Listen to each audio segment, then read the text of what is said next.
Hi, Neil O'Brien here. And a few years ago, I wrote this book called 101 Business Lessons from a Recovering Accountant. And people often ask me, what's the story with the recovering accountant?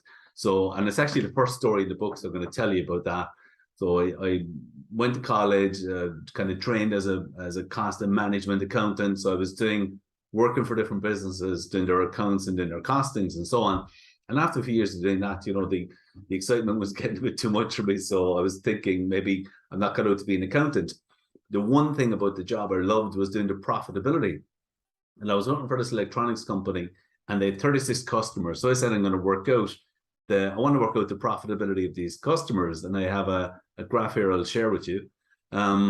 So I worked out the net profit or loss of each of the 36. And what we discovered was pretty extraordinary, because these three of their 36 customers, I call them whales, hence the whale in my background there.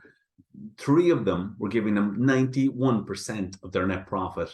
18 of them, they're the red ones down along here, reds down there, were losing money. So this was pretty incredible. I mean, I thought this was the most amazing thing I ever saw. I thought this is just incredible. And in a little while, I realized that it applied to every business. So it applies to your business as well. You will probably have a smallish number of very profitable clients and quite a few loss makers if you go and work it out.